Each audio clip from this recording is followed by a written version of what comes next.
We're going to mix this up into a batch of nice sourdough bread. So we'll start with a clean bowl. Put about 620 grams of water, room temperature.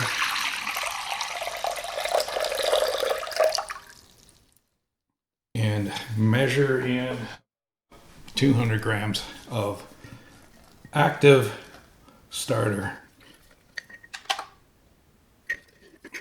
So the night before, what I do is I'll put 100 grams of water and 100 grams of flour mixed with my heaping tablespoon of starter that I had in my fridge. There you go, that's 203 grams there. That's perfect.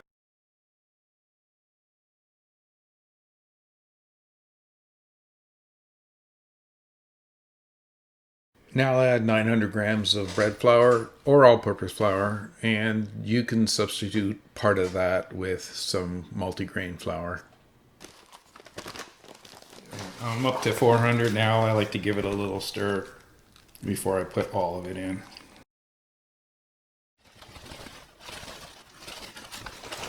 Add 25 grams of sea salt, which is roughly the equivalent of 1 tablespoon plus 1 teaspoon of salt.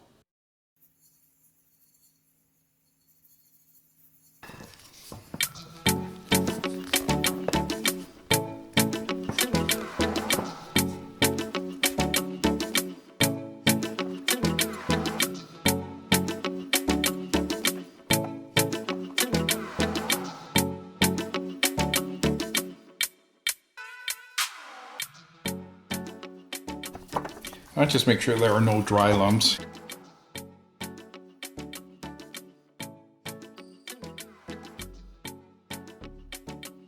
Yeah, that's about it. This is good. A nice shaggy dough, as they call it.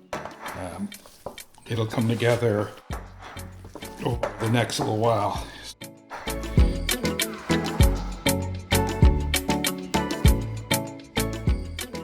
I like to drop a sample into something small and see-through and mark its level with an elastic. It's hard to tell for sure when your dough is double when it's in a large bowl. So many things can affect the timing, so this way I can adjust. When the sample doubles, I know it's time to shape my loaves. Make sure your bowl is covered with something, and we'll let this rest for 30 minutes. Grab a bowl of water to wet your fingers, otherwise you're going to stick to the dough like glue.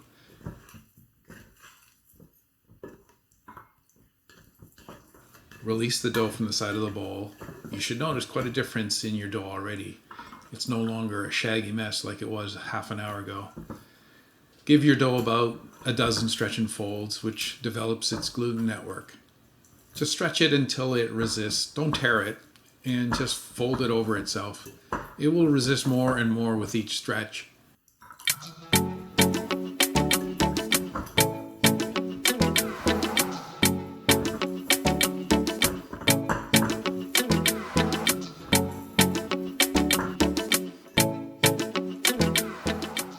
Now just cover it and go do something for 2 hours. The second set of stretch and folds is the same as the first, except we'll just do 6 this time. You should see the yeast activity on the side of the bowl, which is why I like using something transparent.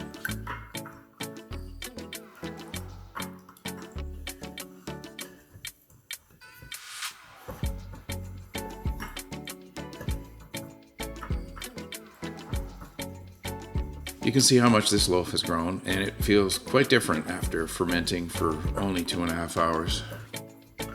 Your mileage may vary, so don't freak out if it's not as fluffy as this at this point.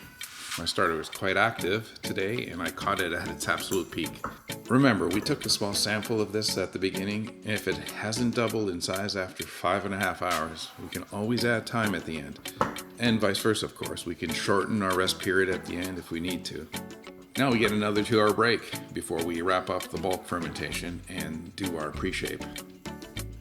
Okay, 2 hours have passed, our sample has doubled, so we're ready to do our pre-shape. If your sample hasn't doubled, do another set of stretch and folds and give it some more time. The best tip I can give anyone new to sourdough is that you need to let the dough tell you when it's ready, not the other way around. Give the bench a light dusting of flour, not too much, as we want the dough to stick to it a bit, so we can stretch it as we shape it. Turn the dough out as gently as possible. If you give it a little start, it'll come out on its own. And using a bench scraper or anything similar you have lying around, like a drywall spatula or snow shovel, whatever, divide your dough in two. Just eyeball it. Doesn't have to be perfect. We're basically doing stretch and folds on the bench now and forming the dough into a ball or boule if for some reason you want to sound like you know what you're doing.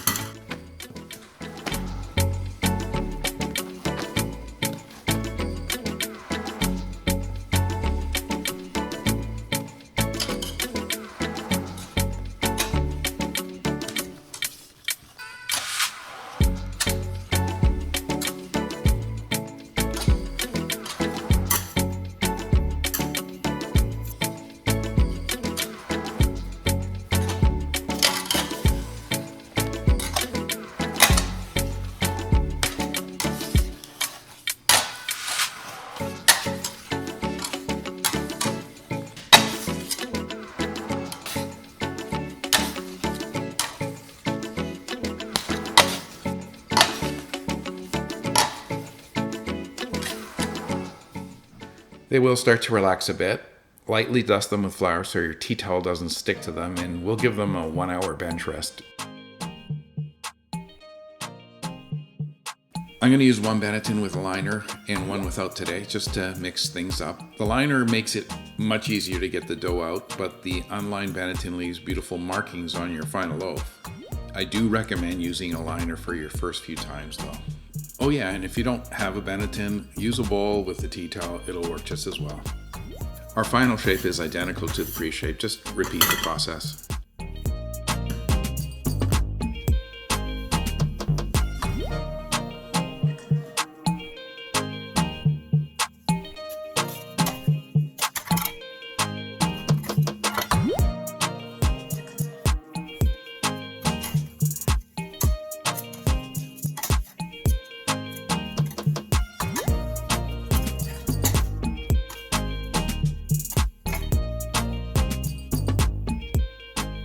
Dust the top with flour so it doesn't stick to your hand. Flip it over and place it into your Benetton upside down, ugly side up.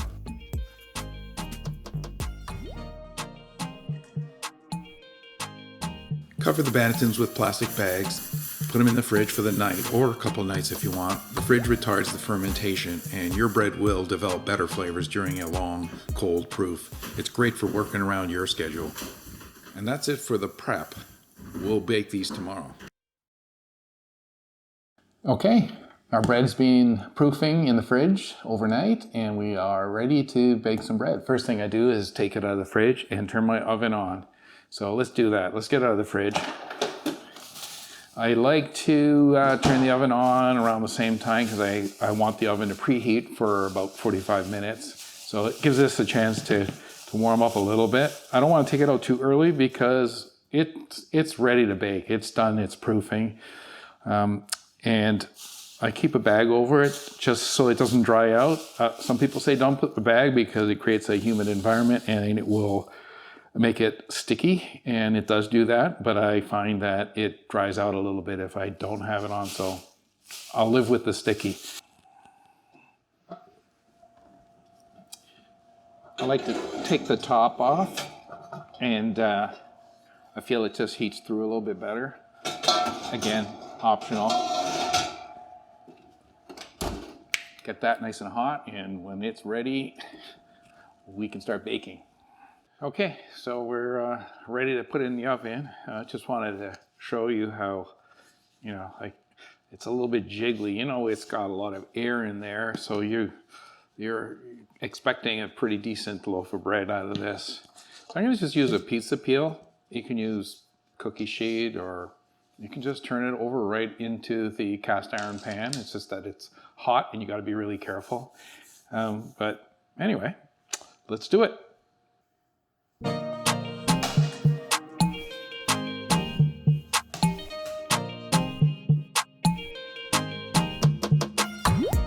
Now all we have to do is score it. Just, she's not too delicate, just on a bit of an angle. nice score. And if you want to put a design, you can go ahead and do that. Those will open up and look like leaves. And if you miss a spot or you want to go a little deeper, go ahead. Yeah, all we have to do is put this in the oven. Okay, now comes the fun part. Let's get this in the oven. And it's also the hot part. Whoa! I just take this out, leave the rest in there.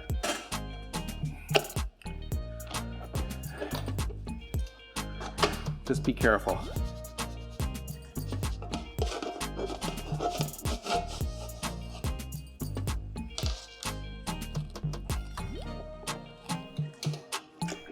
Careful, she's hot.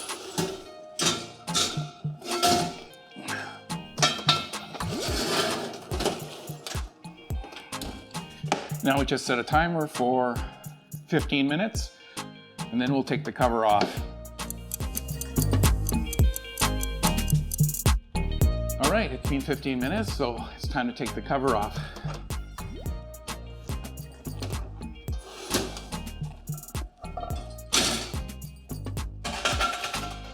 Yeah, she's cooking not bad.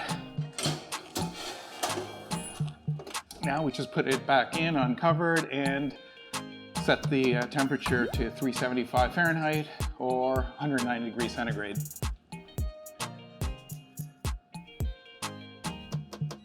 And then set our timer for 20 to 25 minutes.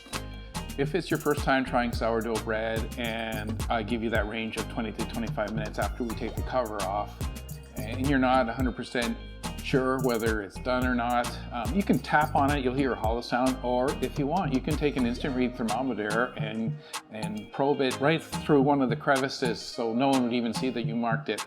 And if it comes out clean and it's anywhere between 195 and 215, it's fully baked. I usually go 200 and a little bit over, but I don't check it all the time because my bread's been pretty consistent. If you get to know your oven, you'll only have to do that the first few times and then you can skip it. Okay, so now all we have to do is take it out of the oven and place it on a wire rack to cool.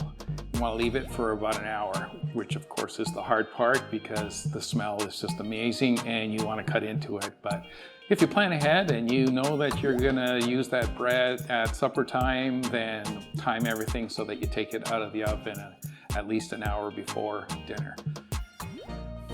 All right, 20 minutes are up. Take this guy out. Yeah, it's looking pretty good. I'm pleased with that.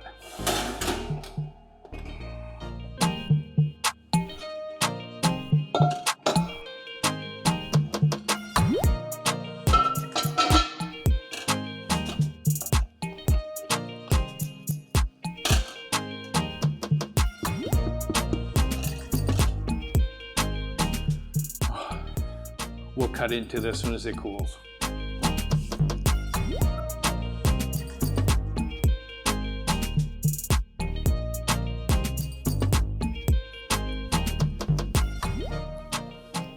So it's been an hour and we can safely cut into this beauty. Hear that crust?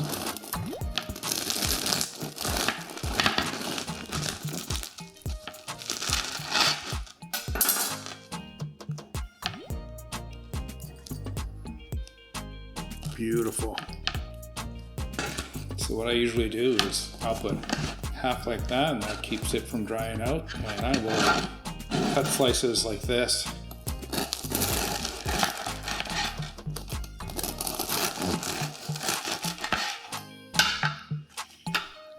Beautiful crumb.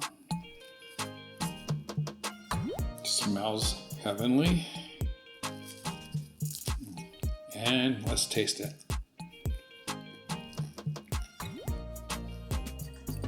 Awesome. Absolutely awesome.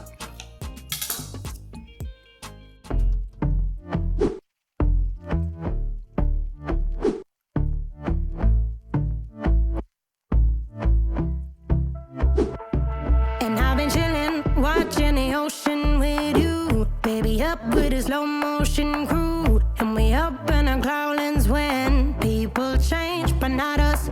And we just chillin', kicking it, kissed by the sun. Could be soaked to the skin in the mall soon. I know she got the good